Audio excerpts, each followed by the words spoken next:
A couple of days ago, we saw this video on Twitter. It showed the founder of Xiaomi, Mr. Bin Lin, you can call him Mr. Bin, playing with a phone, that looks like it's dual folding, right? So you can fold it on one side and like that, right? So it's a lot of people are calling it's the first dual folding smartphone in the world, and it's all from that video. So that video is 30 seconds. I think we're gonna let you watch the video after this, and then we're gonna talk about the device. Okay, so Rory, you've seen the video, right? And then this thing about dual folding. So we had a discussion, and then you asked me, what does it mean by dual folding? Exactly. So right now, my first, the thing that triggered me was the word dual folding. Is it really dual folding? Isn't it just a folding phone where you fold the phone? If the phone folds, then it's a folding phone. Why do you need to call it a dual folding phone? You don't say you fold your clothes or your clothes are folded. You don't say you quadruple fold your clothes, right? It's not quadruple folding t-shirt. Yeah, I guess that's true lah. I mean, I guess maybe people just want to have that distinction. Okay, you have like a foldable phone and a dual folding phone, which automatically makes it 2 times better than a folding phone. Yeah, and it's a very smartphone manufacturer kind of thing, right? Where they want to get every edge they can over the competition. So it's like, oh, you have a single folding phone, we have a dual folding phone. Yeah, I guess. But the biggest question, I think we talked about this in a few of our other episodes in Let's Talk About, is like, do you really even need a folding phone? I've never really felt the need to have a folding phone. I'm really happy with the form factor of the devices that I have with me right now. What do you think? Honestly, I think it depends on the application. So for me, I think the ideal form factor for a dual folding phone, or just a normal folding phone, can be you fell into that, right? Buying into the marketing already, is to have a normal device that's easy to handle with one hand, and it's easy to scroll. You can reach all the corners. But then when you want to watch content, let's say 18:9 or 16:9 or 21:9, it can fold out into a really long screen or really wide screen, so you get that fully immersive view without all the obtrusive black bars and stuff. All right, so before we go into the Xiaomi folding phone, right, I want to talk about the history of folding phones. I think November last year, Samsung showcased a prototype of a folding device that, when it opened up, had a square form factor, and then when you folded it had a more of a traditional normal 16:9 or 18 by whatever this is. So that phone mostly showcased the technology that flexible displays are now possible, and they are looking into developing a phone that you can actually fold. And then moving towards the end of the year, we saw another company called Royal, a Chinese company that's actually developing flexible displays more than devices. So they are the core of their business is actually flexible displays rather than phones. But to prove that their flexible display work, they developed a phone called the FlexPi, and that one had a curry puff folding lah, so it folded like that. The problem with that phone was that it had a huge gap between the folds, so you cannot fold it really tight. It's not a really nice fold. And then the other issue was the OS, so the operating system, because our Android device has an operating system that works with a normal conventional looking phone like this. You can imagine the complexity when you start programming devices that open up and can change forms in so many different ways. So I don't think that flexible phones are coming near in at least this year. I don't think that those devices are going to be available for sale here. Then the game changer came when this video came out, and it looked really real. And so everybody was like, oh, this is it, this is real. Xiaomi has a folding phone. I have an issue because, number one, Xiaomi has never showcased their capabilities of having a folding phone. So who is going to supply the folding display? So FlexPi, so they did, Royal, they did the FlexPi. It's not as polished as the Xiaomi one. And there's Samsung. I doubt that they're going to get the supply from Samsung. I could be wrong. I don't see why not. It could very well come from Samsung. And then there's a third player, LG. In fact, if I'm not mistaken, at the beginning of last year, they said, I saw a report from one of those Wall Street Journal reports. If I'm not mistaken, it's Wall Street Journal, but where they had an insider say that with regards to the folding smartphone with flexible OLED display, LG was actually ahead of Samsung, but correct me if I'm wrong. So they had two big display players in the market for you to choose from, which is Samsung and LG. So I don't think it's an issue of supply. And if you're talking about history, yeah, Xiaomi has never showed off the a flexible concept, or they never like had an inkling of them that they were in development for a flexible display smartphone, right? But there was no rumors when they came out with the Mi Mix as well. There was no hint or rumor that it was going to be like this really slim bezel smartphone. And then when it eventually launched, it was like. So yeah. I guess the thing here is Xiaomi seems pretty good at keeping secrets.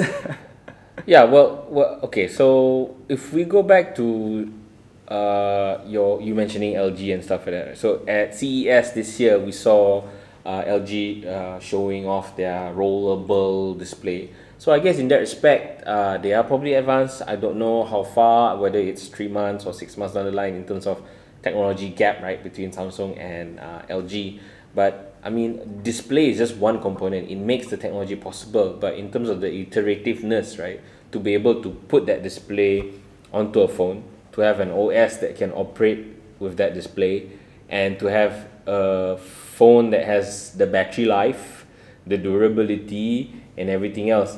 And I'm sure like the manufacturers are like really smart. They are thinking about all these things. But I still don't feel what I see. So come back to the video. I still don't think that what I see the founder of Xiaomi playing is the real deal. So you've seen the video. What do you think of the device? I mean, yeah, I see your concerns because there are a couple of moments in there where it feels like, wait a minute, this looks almost, or as you said it, CGI'd. Yeah, yeah. So I think that it's not. I don't believe that it's CGI, but I think there was some camera tricks involved to get something like that to work out or look as smooth as it is. I don't think it was done in one single take. I'm pretty sure they had like a few tries at least, especially the software that seemed particularly buggy. And you're right, regarding software and regarding where do you put all the other hardware components, right? Like the battery, like the processors and stuff, which all live in what was a pretty big form factor. And then now it needs to fold, and then you get a much smaller base plate for you to fold around, right? So it looks like a lot of a challenge.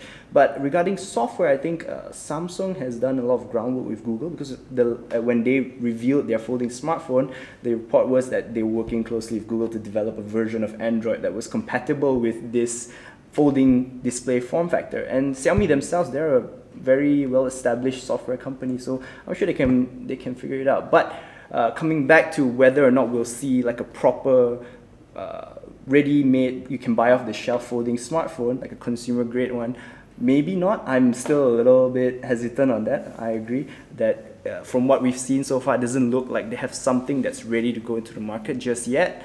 But you know, you never know. They may just be showing off what was the smartphone. You know, it's hard to fathom this kind of. It's hard to wrap your head around their development cycles. For me, like usually when stories like this come out, right, when manufacturers showcase videos like this, right, the first thing that I ask, right, what is the reason? What is the intent? What is the objective? Why do you do that?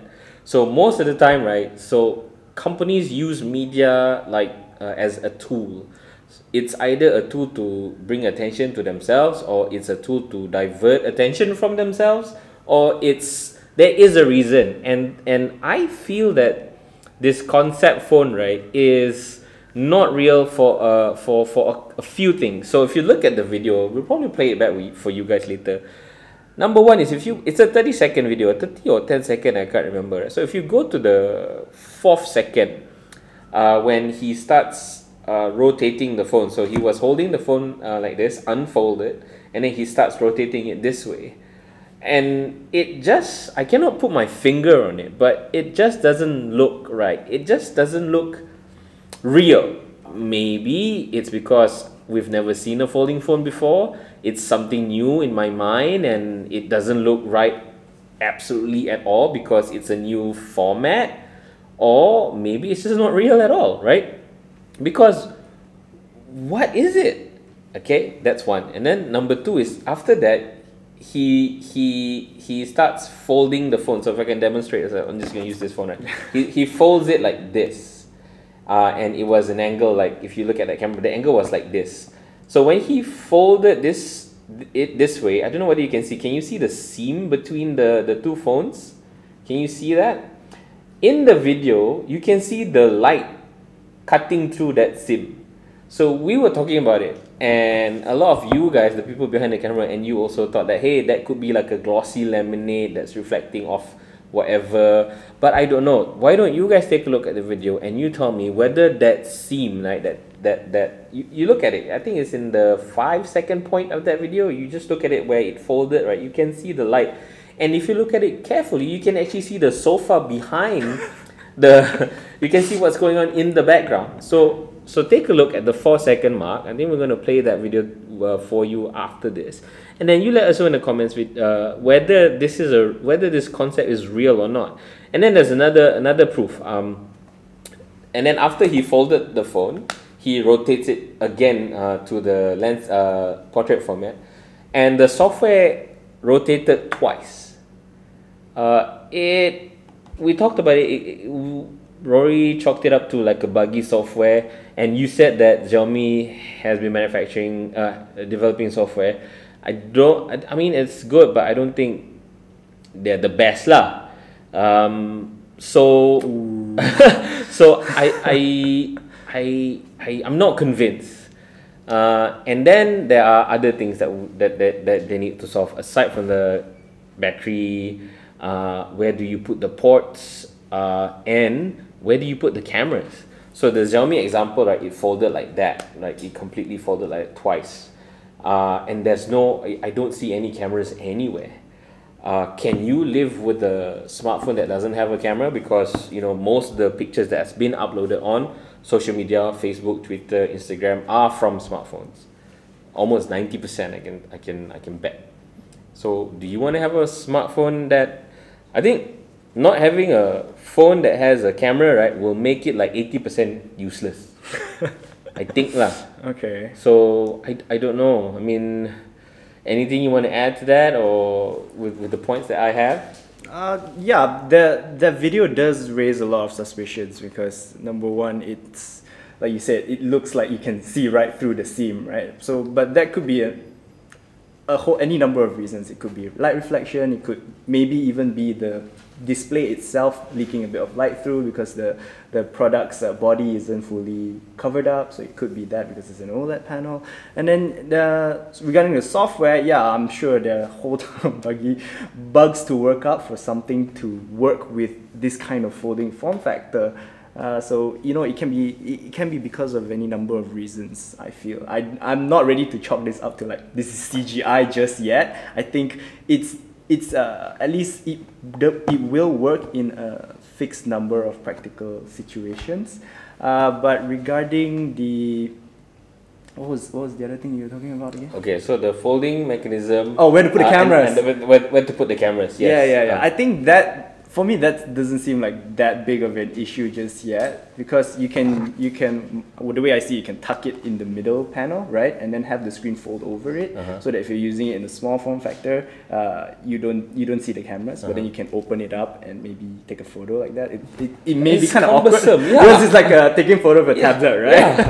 Yeah. So that's something that they can work on. I think regarding selfies, we have seen punch hole displays already, so maybe they could implement something like that. But I don't see it in the video. So but that could just be because this is like a technology showcase, right? Where you don't actually see a finished product yet. So it doesn't have all the components. It just has what it needs to make the public go, whoa. Yeah, so I mean, to add to that point, I will chalk it up to it being vaporware. It's a video, very short, maybe 10 seconds again. I don't remember how long it was. And it's just, I guess if we tried really hard, we could probably make a video like that and say, hey, we have a prototype version of a folding phone. We could probably do that. Yeah. So I think I think you're 50-50 or you're... I'm 50-50. You're 50-50. I'm 100% I don't think it's real. Let us know what you think in the comment section, whether it's real or not, whether you're with Rory 50-50 or whether with me 100, or whether you are 100 that side saying that, hey, Xiaomi has the capability, the technology is there, and the folding phone is legit. Let me know and tell me why you think it's real.